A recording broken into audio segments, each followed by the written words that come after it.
बेटा इस वीडियो में हम अपनी लास्ट वीडियो को जो HTML की वीडियो थी उसे कंटिन्यू करेंगे। ओके, तो नेक्स्ट टॉपिक है आपका rules for writing HTML code.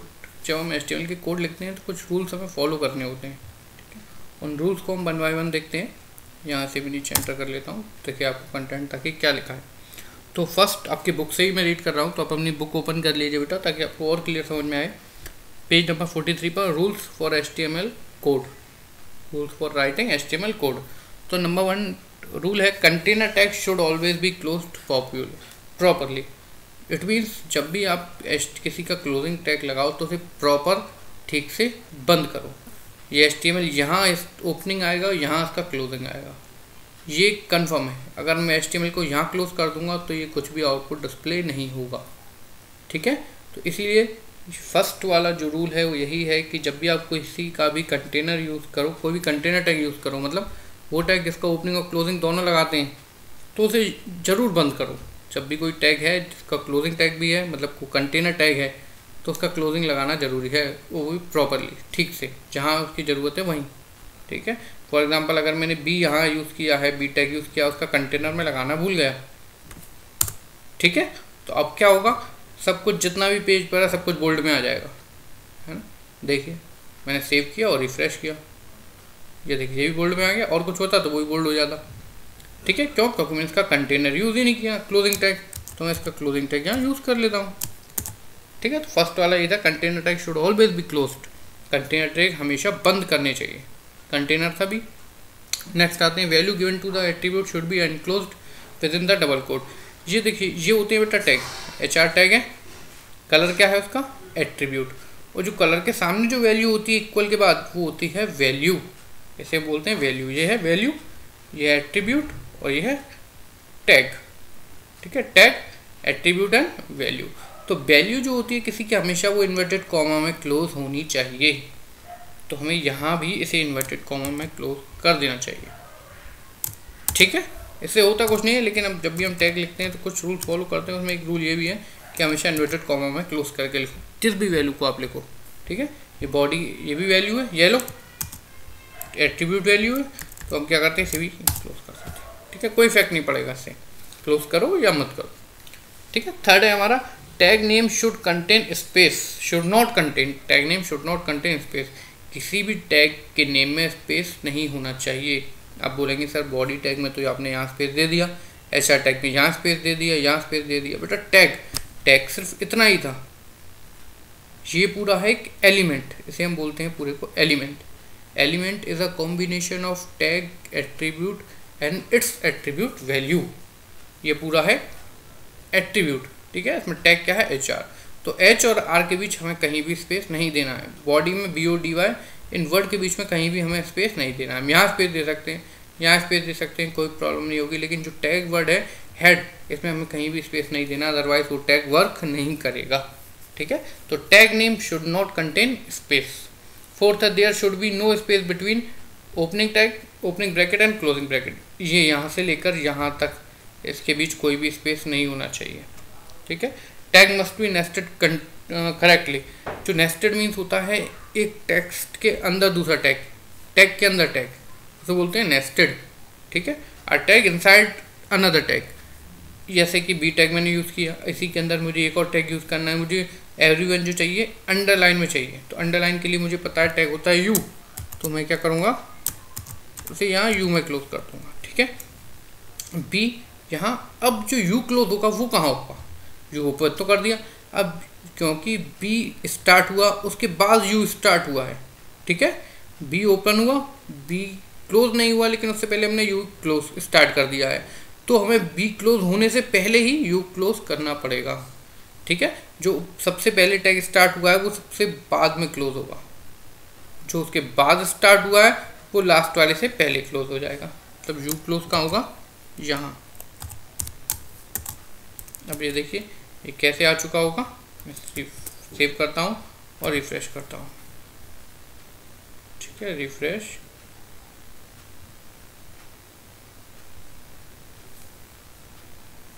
ये देखिए एवरीवन अंडरलाइन में आ रहा है। ठीक है, तो क्या कर रहा है, ये होता है नेस्टेड। जब किसी टैग के अंदर कोई टैग न्यू टैग स्टार्ट हो रहा है तो जो आउटर टैग है उसे क्लोज करने से पहले ही इनर टैग को हमें क्लोज करना पड़ता है। ठीक है, चलिए नेक्स्ट आते हैं। ये हो गए सारे हमारे रूल्स, ये इनको लर्न कर लीजिएगा बेटा, इंपॉर्टेंट क्वेश्चन है, rule for writing HTML code. अब नेक्स्ट आते हैं HTML document structure. Basic structure क्या होता है? यही होता है basic structure. HTML head, title, head close, body, body close, then HTML।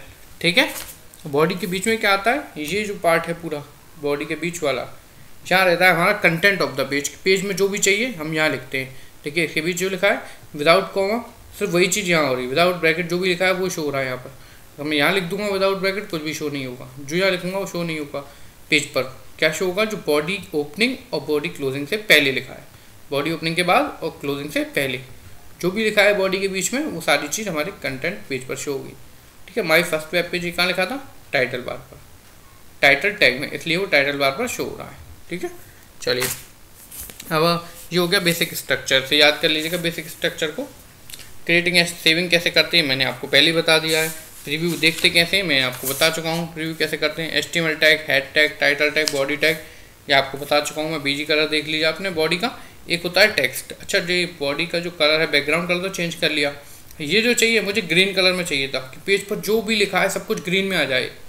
अगर मैं बताता हूँ, बोलता हूँ कि वो कौन सा टैग है जिससे कंटेंट सारा ग्रीन कलर का हो जाता है, तो हमारा वो टैग नहीं, एक एट्रीब्यूट है। और ये एट्रीब्यूट यूज होता है बॉडी टैग के साथ। तो या तो बीजी कलर एक एट्रीब्यूट है बॉडी का, है ना, और एक कलर एक है हमारा टेक्स्ट। एक टैग के कई सारे एट्रीब्यूट हो सकते हैं, और उनको जब लिखते हैं हम एक के बाद एक एट्रीब्यूट, तो सीक्वेंस चेंज कर सकते हैं, कोई इफेक्ट नहीं पड़ेगा।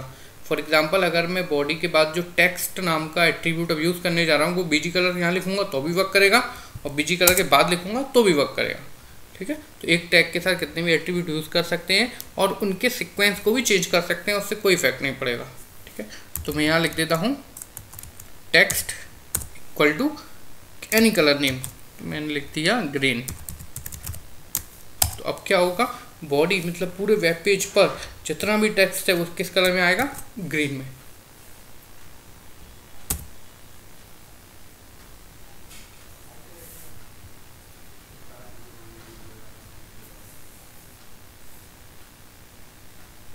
ये देखिए ग्रीन कलर में आ रहा है। आई थिंक आपको नहीं दिख रहा होगा ना ग्रीन कलर, तो मैं इसका कलर और चेंज करता हूँ। मैं इसको पिंक कलर में करता हूँ ना, फिर शो होगा आपको पिंक कलर में अगर चेंज किया तो। पिंक,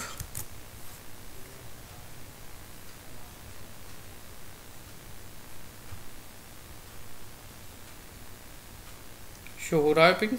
नहीं, अभी भी पिंक नहीं आ रहा है, थिंक, है ना।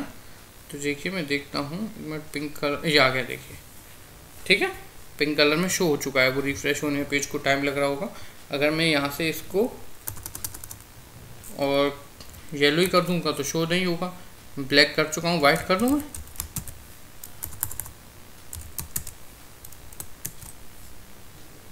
अच्छा, मैं यहाँ से इन्वर्टेड कॉमा नहीं लगाया मैंने। याद रखना है बेटा, छोटी छोटी चीज़ें आपको, है ना, इन चीज़ों से दिक्कत हो जाती है।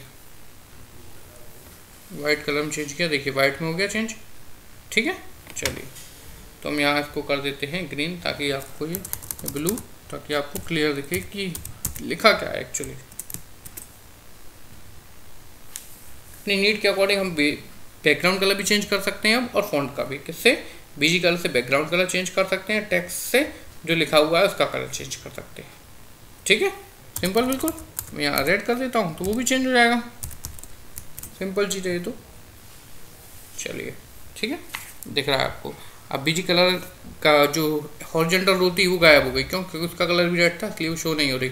तो अब इसका कलर येलो कर देते हैं। रेड पर रेड शो नहीं होगा ना।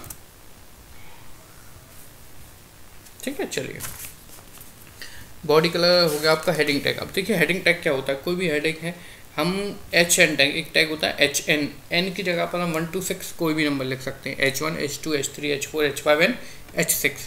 अगर मैं कोई भी कंटेंट पेज का कुछ भी H1 के अंदर लिखता हूँ तो सबसे बड़ी साइज की हेडिंग मानी जाती है। वो जो कंटेंट आएगा आउटपुट में वो सबसे बड़े साइज में आएगा। H2 उससे छोटा, H3 उससे छोटा, H4 के अंदर उससे छोटा, H6 सबसे छोटा। ठीक है, फॉर एग्जांपल अगर मैं H1 के अंदर कोई चीज़ लिख देता हूँ, H1 के अंदर लिख दिया मैंने स्टीफन, ठीक है, और मैंने क्लोज कर दिया H1 को। और यही चीज़ मैं H3 के अंदर H5 के अंदर लिख देता हूँ, तो जो शो होगा डिफरेंस आपको क्लियर दिख जाएगा। मैं जस्ट कॉपी पेस्ट कर रहा हूँ, ठीक है।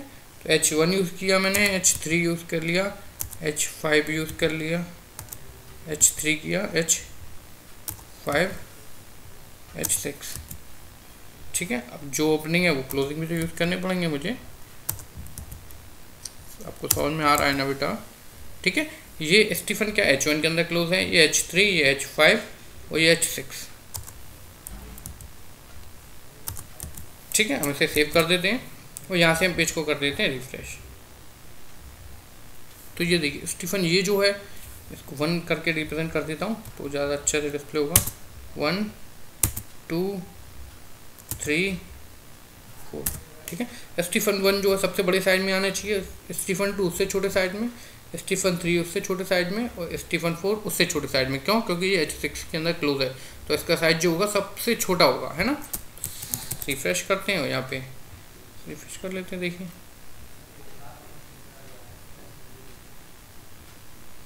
आई थिंक ये सेव नहीं हुआ है हमारा पेज, तो इसे सेव कर लेते हैं। नॉट रिस्पॉन्डिंग, ओके ओके, तो फाइल एंड देन सेव, ठीक है, देन रिफ्रेश। ये देखिए स्टीफन 1 सबसे बड़ा साइज, स्टीफन 2 का साइज जो है सबसे छोटा है, स्टीफन 3 का 2 से छोटा है, स्टीफन 4 जो है उसका साइज स्टीफन 3 से छोटा है। क्यों? क्योंकि हमने इन्हें इसी के अकॉर्डिंग, अगर मैं H6 की जगह H1 कर देता हूँ तो अब क्या होगा, स्टीफन 4 जिस साइज में आएगा वही साइज स्टीफन 1 का होगा, क्योंकि ये भी H1 के अंदर क्लोज है, ये भी 1 2 3 4 जो बताते हैं हेडिंग का साइज बताते हैं बेटा। 1 जो है सबसे बड़े साइज के लिए यूज़ होता है, 6 जो है सबसे छोटे साइज के लिए, ठीक है। तो जिस साइज में मुझे हेडिंग चाहिए उसके अकॉर्डिंग मैं टैग यूज़ कर लेता हूँ। देखिए तो H1 और H4 सेम साइज का आ गया, स्टीफन 1 और स्टीफन 4 सेम साइज में, ठीक है। चलिए नेक्स्ट आते हैं। इसके कुछ एट्रीब्यूट होते हैं। अलाइन, एक एट्रीब्यूट देख लीजिए आप, अलाइन नाम से। बस अलाइन का मीनिंग होता है उसे किस साइड लेना है आपको, लेफ्ट साइड, राइट साइड या फिर बीच पे, लेफ्ट राइट या सेंटर, कुछ भी हम यूज़ कर सकते हैं। जैसे ये एट्रीब्यूट थे सेम वैसे ही, ठीक है। तो मैं एक यूज़ करके दिखा देता हूँ बस आपको। अलाइन इक्वल टू लेफ्ट, तो आई थिंक ये पहले से है,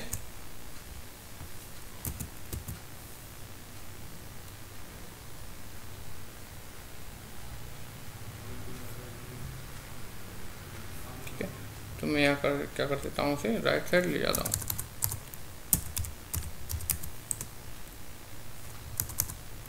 अलाइन राइट, ठीक है। इसको फिर रिफ्रेश कर लेता हूँ। ये देखिए स्टीफन 1 कहाँ गया, राइट साइड, बाकी सब इस साइड। ये क्यों? क्योंकि स्टीफन H1 जो है एक क्लोज का हो गया यहाँ पर, तो H1 के साथ जो भी इफेक्ट है वो कहाँ क्लोज हो जाएंगे, यहाँ तक। तो H1 के साथ ही मैंने एट्रीब्यूट यूज़ किया है अलाइन, मतलब H1 के अंदर जो भी लिखा है वो किस साइड आ जाए, राइट साइड। तो ये स्टीफन लिखा है सिर्फ राइट साइड आ गया, ठीक है। चलिए ये होता है हमारा अलाइन। नेक्स्ट आते हैं, हेडिंग हो गया हमारा। अब आता है हमारा पैराग्राफ। जो भी हम लिखते हैं कंटेंट को पी के अंदर क्लोज कर देते हैं। पी टैग मीन्स होता है पैराग्राफ, ठीक है। पैराग्राफ के लिए यूज़ करते हैं पी टैग, इससे कुछ इफेक्ट नहीं आता, बस हम जब भी कोई पैराग्राफ लिखेंगे तो उसे पी टैग के अंदर बंद करके चलेंगे, ठीक है। अब आता है लाइन ब्रेक। देखिए मुझे क्या चाहिए कि मुझे चाहिए माई नेम के बाद एंटर आ जाए या हेलो के बाद नीचे आ जाए लाइन। तो मैं क्या कर, या फिर यहाँ कर लीजिए, सिंपल चीज़ें समझ में आएगी आपको। माई नेम के बाद इस रोहित शर्मा जो है वो नेक्स्ट लाइन से आना चाहिए। तो मैं यहाँ क्या करता हूँ, इस कोडिंग में एंटर कर देता हूँ, सेव कर देता हूँ उसे। कंट्रोल S से मैंने इसे सेव कर दिया, या यहाँ से कर लीजिए, सेव किया। यहाँ पे आके रिफ्रेश करता हूँ तो क्या नीचे आएगा? नहीं आएगा। यहाँ पे हम कितने भी एंटर कर लें, यहाँ पर आउटपुट में कोई भी एंटर डिस्प्ले नहीं होता, ठीक है, याद रखिएगा। इनपुट में दिए गए एंटर आउटपुट में डिस्प्ले नहीं होते। तो हमें अगर ये चीज़ नेक्स्ट लाइन से चाहिए तो हमें एक टैग यूज़ करना पड़ेगा। वो टैग होता है हमारा BR, ठीक है, वो टैग होता है BR। ये कंटेनर टैग नहीं है, एक एम्प्टी टैग है।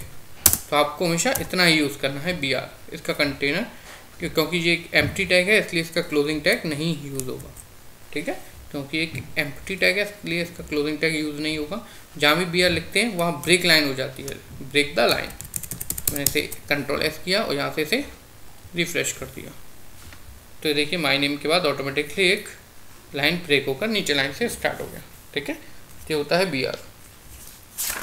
चलिए नेक्स्ट आते हैं हॉरिजॉन्टल रू। मैंने आपको बता दिया है, बोल्ड इटैलिक अंडरलाइन आपको बता दिया, सुपरस्क्रिप्ट सबस्क्रिप्ट आप देख लीजिए। फॉर एग्जांपल मुझे लिखना है एक्स स्क्वायर। ठीक है, तो मैं एक्स स्क्वायर कैसे लिखेंगे, 2 तो सेम लाइन में आता है, लेकिन स्क्वायर में क्या होता है 2 ऊपर थोड़ा नीचे ऊपर होता है एक्स से, है ना। तो जिस भी वर्ड को, जिस भी टेक्स्ट को हम नॉर्मल लाइन से, ये जो बेस लाइन है इस लाइन से थोड़ा सा ऊपर चाहते हैं, थोड़ा सा ऊपर आ जाए, तो हम उस वर्ड को SUP super tag super script होता है उसके अंदर क्लोज कर देते हैं। तो ये क्या होगा, 2 को मैंने किसके अंदर क्लोज कर दिया, SUP सुपर स्क्रिप्ट, शॉर्ट में से SUP लिखते हैं।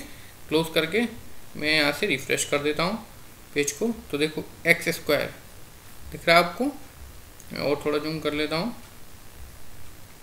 ज़्यादा हो गया। ठीक है, ये देखिए एक्स स्क्वायर। ठीक है, तो 2 हो गया, थोड़ा सा ऊपर है ना, क्यों, क्योंकि SUP के अंदर लिखा है। अगर मैं इसे SUB कर देता हूँ सब स्क्रिप्ट, अब तक था ये सुपर स्क्रिप्ट, अब है सब स्क्रिप्ट। सब स्क्रिप्ट मीन्स नीचे, किसी फॉन्ट को बेस लाइन से नीचे लेना है तो हम सब स्क्रिप्ट यूज़ करते हैं SUB। तो सेव किया मैंने, यहाँ के रिफ्रेश किया, ये देखिए ये बेस लाइन से फॉन्ट नीचे पहुँच चुका है। ठीक है, तो इधर सब स्क्रिप्ट एंड सुपर स्क्रिप्ट। ठीक है, नेक्स्ट फॉन्ट वगैरह आपको पता है, फॉन्ट का साइज चेंज करना है, कलर चेंज करना है, तो वहाँ से कर सकते हैं। आपका आई थिंक बेटा वेब पे आपका चैप्टर कंप्लीट हो चुका है। ठीक है, तो इसकी एक्सरसाइज वगैरह अभी हम क्लास में डिस्कस करते हैं। ठीक है, थैंक यू वेरी मच बेटा।